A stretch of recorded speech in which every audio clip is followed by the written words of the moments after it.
Muito bom dia a todos e cumprimento naturalmente o Sr. Presidente de Câmara, que abriu com um discurso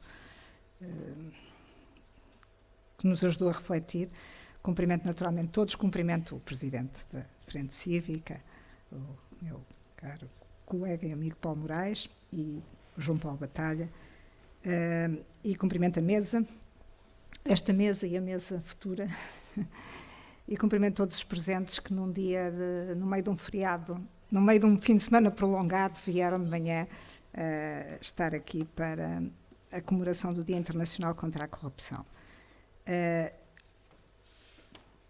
Pensei que talvez fosse interessante usar o tempo que tenho para, em torno, e com o leitmotiv que foi dado dos 20 anos da Convenção das Nações Unidas contra a Corrupção, para refletir um pouco sobre o que é que significa a Convenção, e isto fica claramente facilitado depois da intervenção do Luís de Sousa, o que é que organizações como a Transparência Internacional têm feito, podem fazer neste âmbito, e aqui também conto ter o trabalho muito facilitado por dois presidentes que estão aqui na mesa, a Transparência Internacional, que me precederam, o Luís de Sousa e João Paulo Batalha, e também depois, enfim, sobretudo, deixar um grito de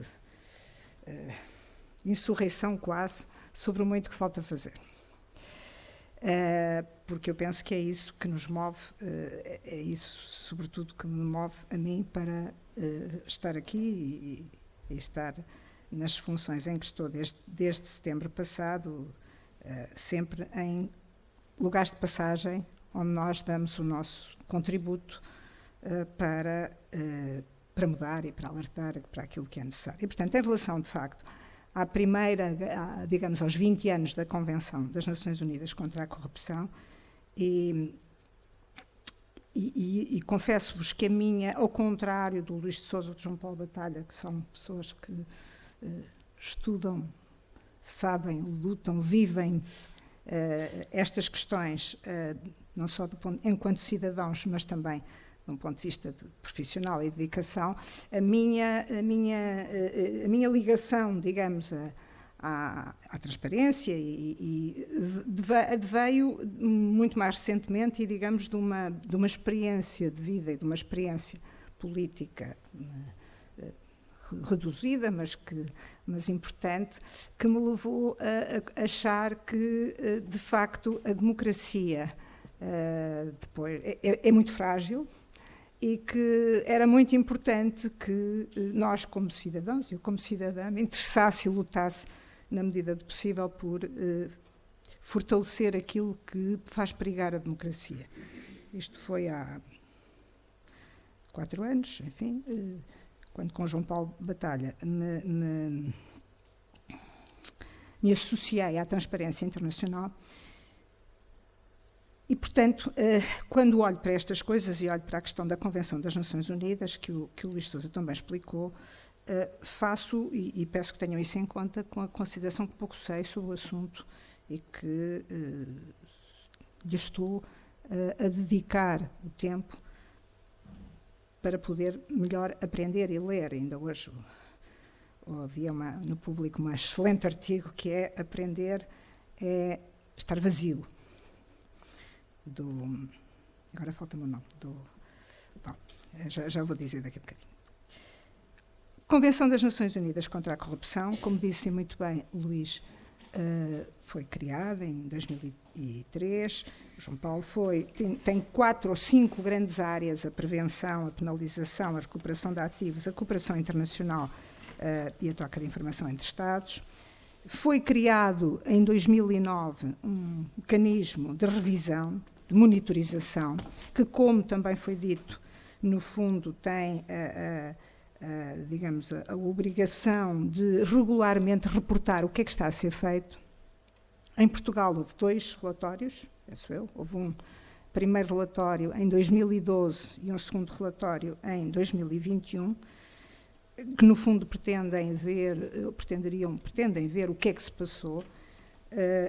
No primeiro relatório, a transparência foi, de facto, interventiva dentro do âmbito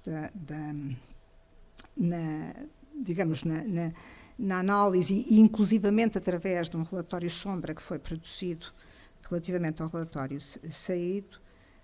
Em 2021, enfim, foram reportadas deficiências, exatamente de acordo com a metodologia que o Luís de Sousa explicou, isto é, uma metodologia enfim,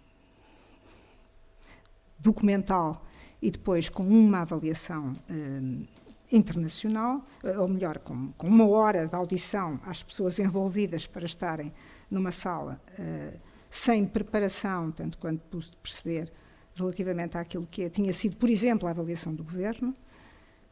E, portanto, o que eu acho que é importante perceber nestes 20 anos de Convenção das Nações Unidas é que é obviamente algo nobre, que representa um esforço de Estados nas Nações Unidas ao mais alto nível para lutar contra a corrupção, que tem contornos completamente diferentes nos diferentes Estados. Na nossa realidade, é algo naturalmente importante, não só por isso, mas também por digamos, uma das pedras toques, que é a questão da cooperação internacional e da responsabilidade que temos, e já iria depois a seguir.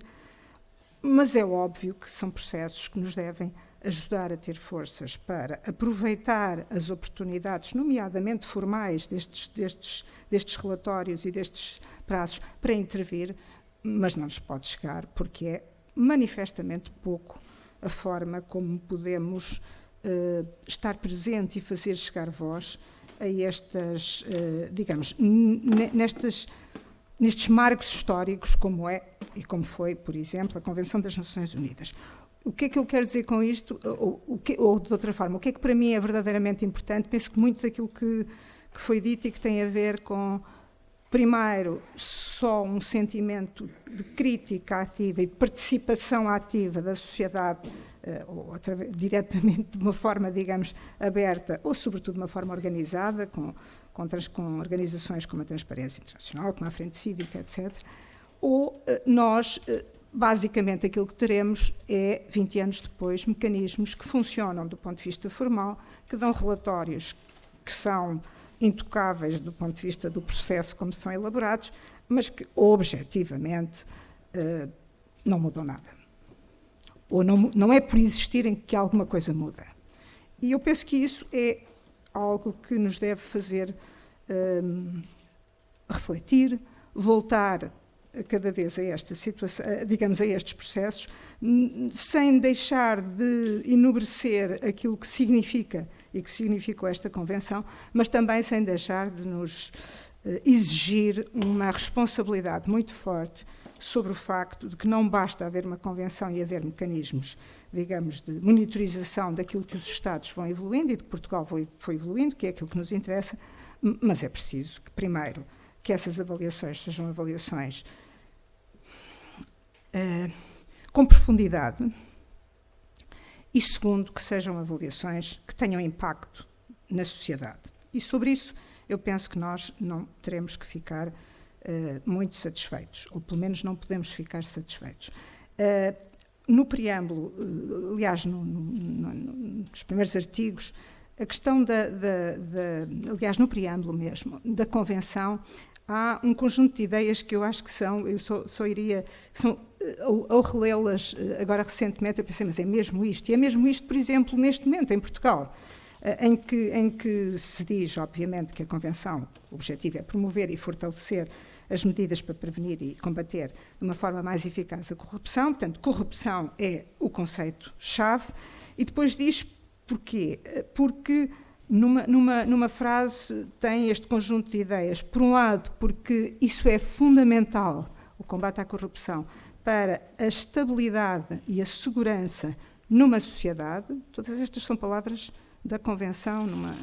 Se lerem as primeiras páginas, será um dos períodos. Portanto, estabilidade e segurança para a sociedade, porque a não existência ou a existência de corrupção enfraquece as instituições e eu acho que é de instituições enfraquecidas que nós hoje estamos em Portugal na situação em que estamos, e porque os valores da democracia e enfraquece também valores da democracia, da ética e da justiça. E que tudo isto compromete o desenvolvimento sustentável e o Estado de Direito. E eu acho que, independentemente das centenas de países com situações muito diferentes que assinaram a Convenção há 20 anos, hoje, em Portugal, é disto que se trata. Trata-se de um perigar da segurança e da estabilidade da sociedade, trata-se de um enfraquecimento de instituições que não podem vacilar perante determinados valores de ética, para além das questões legais, e que, por vacilarem, merecem a falta de confiança da sociedade, e, claramente, os valores da democracia, da ética e da justiça a comprometer o Estado de Direito e o desenvolvimento da sociedade. Digo isto não com a gravidade que penso que tem no momento presente, mas, obviamente, com a certeza que a sociedade portuguesa sabe estar à altura e sabe, nos momentos difíceis, ter a lucidez e o empenho necessário para levar a carta a Garcia. Segundo ponto, a segunda ideia geral é um pouco de, o que é que nestes 20 anos, o que é que foi feito? Não pretendo dizer aqui o que é que foi feito, naturalmente, nos últimos 20 anos, mas pretendi fazer uma lista que me ajudou também a mim a aprender sobre aquilo que a Transparência Internacional, esta organização, tem feito e como tem feito, porque há de facto aqui nas 4 vertentes da Convenção a questão da prevenção, onde temos órgãos de prevenção, temos códigos de conduta, estou a falar, digamos, nos pontos, nos artigos mesmo da Convenção, não é? Códigos de conduta para funcionários públicos, contratação pública, informação pública, poder judiciário e do Ministério Público, lavagem de dinheiro, etc. Portanto, na prevenção estamos a falar entre vários focos neste âmbito. Na penalização, o suborno, peculato, tráfico de influências, abuso de lavagem de dinheiro, enfim, proteção de testemunhas, etc. Na parte da recuperação de ativos, uma recuperação direta de ativos, enfim, e também aqui, no fundo, a investigação financeira, e depois na cooperação internacional, que é uma das áreas, de facto, da Convenção, que tem que nos ser cara também, e que tem a ver com extradição, assistência judicial recíproca, enfraquecimento de ações penais, cooperação em matérias de cumprimento de bilaterais, etc. Bom, e aqui eu penso que, de facto, de uma forma, obviamente que a sociedade é muito sensível a todas estas questões em gerais e os índices de percepção vão medindo até aquilo que tem sido uma evolução de alguma maior desconfiança relativamente ou uma leitura de que existe mais corrupção e de que a corrupção está a crescer em Portugal, nos índices de percepção, mas não vamos por aí. O que eu quero dizer é que, de facto, instituições e organizações como a Transparência Internacional podem fazer a diferença a vários níveis. E eu diria que há 2 níveis muito importantes. Um foi já focado, que tem a ver com a ligação com as instituições, sejam universidades e de produção de conhecimento, sejam autarquias, sejam parceiros variados, no sentido de constituir rede. E eu penso que a questão do constituir rede na luta contra a corrupção é essencial. E o segundo, também claramente muito importante, é a produção do conhecimento. Isto é, com as redes, aquilo que é possível, claramente, é produzir informação ou produzir conhecimento que seja baseado em informação e em dados, o que não é fácil, porque, como como, não sei se, eu penso que muitos terão a noção, mas que a verdade é que se eu, cidadã, quiser aceder, o que é que tem sido feito, por exemplo, pelo DCAP, que tem uma fatia significativa de peso e de poder e de responsabilidades nesta matéria. O último relatório a que eu acedo na página do DCAP acho que é de 2018. E, no entanto, a obrigação de prestar contas, não é, aqui no fundo de informar a sociedade sobre o que se anda a fazer, eu ontem fui ver, espero, não me enganei de certeza, portanto, de facto, o último relatório, havia uma produção regular, foi de 2018. Portanto, ter dados, trabalhar os dados e com base em fundamentos que obviamente terão leituras diferentes, até do ponto de vista ideológico, etc., mas que são objetivos, permitir-nos-á melhorar e intervir nesta luta contra a corrupção. Aquilo que eu penso que tem sido feito, sei que tem sido feito e que está acessível até na página da Transparência, são ações muito diferentes. Ações anticorrupção, por exemplo, em termos de cooperação internacional, nos países de língua portuguesa, como o Global Anti-Corruption Consortium, como projetos vários, Oprafora, etc. Trabalho na recuperação, no apoio à recuperação de ativos, a rede, por exemplo, a rede Gov da lusofonia, mas também, entrando agora numa área mais, digamos, naquilo que é relativamente à situação portuguesa e à área portuguesa, a integridade na política, como, por exemplo, o Autarca pelo Bom Governo, que é uma iniciativa que muito forte e muito importante do ponto de vista daquilo que deve ser, ou daquilo que pode ser a colaboração com as autarquias, dos magistrados no governo, ou também, em termos de advocacia e monitorização cívica, os contributos que são dados em momentos-chave, por exemplo, na elaboração da Estratégia Nacional Anticorrupção, através de contributos que são dados, que muitas vezes não são tidos em conta, nem sequer contra-argumentados e não são integrados, e por isso, digamos que relativamente à Estratégia Nacional Anticorrupção, alegramos-nos naturalmente com a sua existência, ficamos muito satisfeitos por, de alguma forma, a transparência ter contribuído para, digamos, um olhar e uma necessidade da estratégia. Temos pena que o processo de integração dos contributos não seja tão claro, que não nos permita perceber porque é que muitas das nossas contribuições, nossas e de outros, não estão integrados. Mas como a estratégia é de 2020 até 2024, estamos com muita fé, primeiro, que vai ser feita uma avaliação da estratégia, uma vez que já estamos em 2023 e, portanto, daquilo que tem sido feito, e segundo, que vamos ter uma nova estratégia a seguir, enfim, que não seja... que seja algo melhorado e acrescentado. Mas voltarei, até porque eu gostaria de acabar com isso, com a minha intervenção exatamente com a Estratégia Nacional Anticorrupção. Na parte do branqueamento de capitais, os vistos gold, e na contratação pública, todo o contributo que estivemos envolvidos para o Pacto da Integridade. Eu digo isto não com, enfim, não com orgulho a minha participação foi reduzida ou ínfima ou nenhuma, na maior parte dos casos, mas porque o que é para mim claramente meritório e orgulho, e vale a pena ser aqui dito, é que, no fundo, são organizações praticamente sem meios, onde as pessoas que estão nos corpos sociais são pessoas voluntárias. Com a sua dedicação e com o seu tempo e com a sua capacidade de fazer rede e de querer fazer rede, que conseguem estes pequenos passos, que são passos muito importantes do ponto de vista da sociedade civil e que eu penso que, obviamente, orgulharão qualquer um e que, sobretudo, têm que ser conhecidos para que acreditemos que vale a pena envolver-nos naquilo que acharmos que é útil.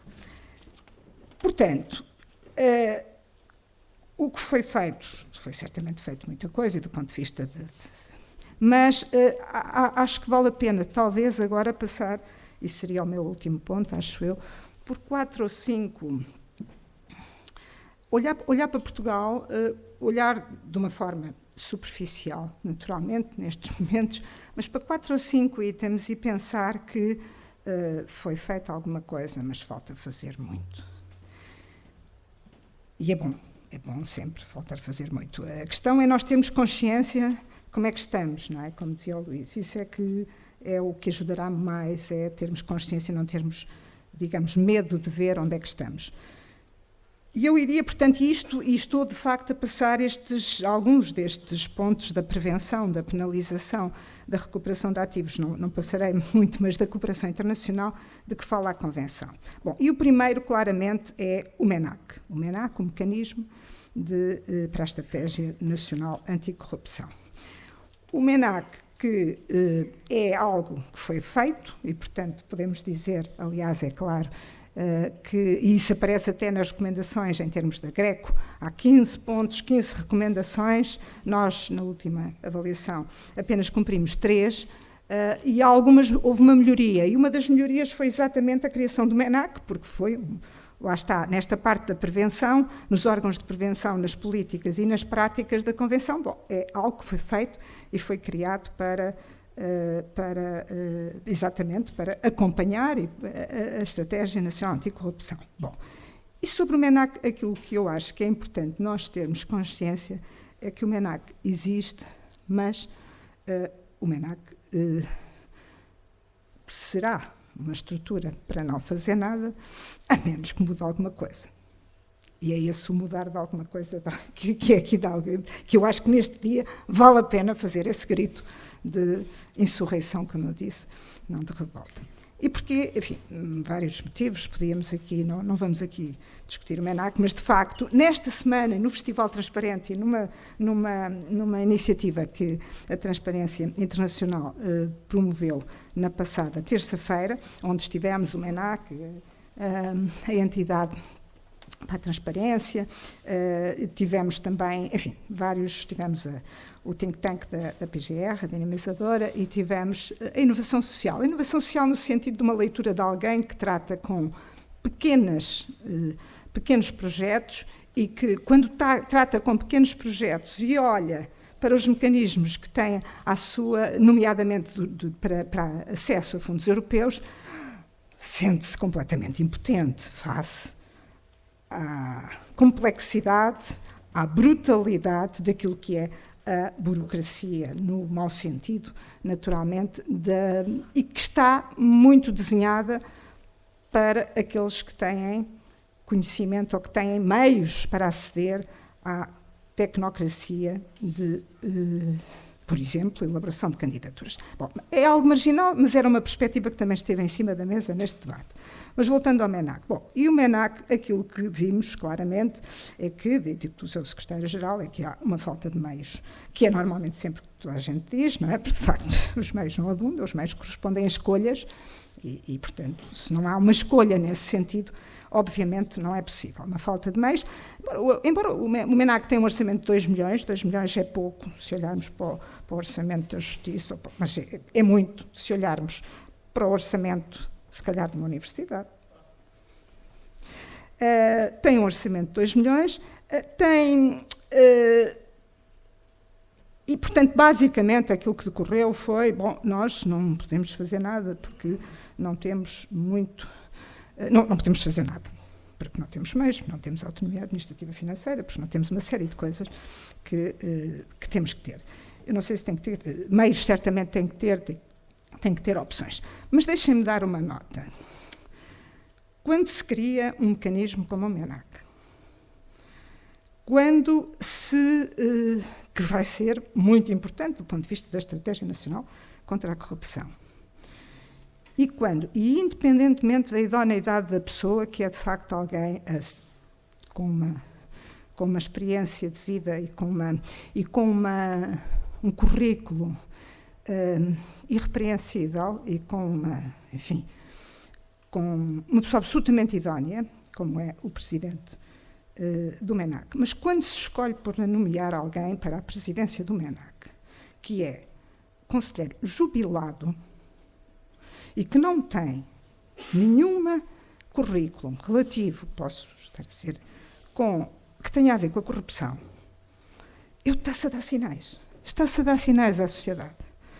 E eu penso que os sinais, nós estamos sempre agora numa fase de sinais, não é? Lemos tudo, temos opinião sobre tudo, sabemos sobre tudo, e, portanto, eu posso dar sinais que são errados, porque, de facto, poderia ser, e acredito que é essa a intenção e que a pessoa em causa também o acha, a pessoa certa para organizar algo.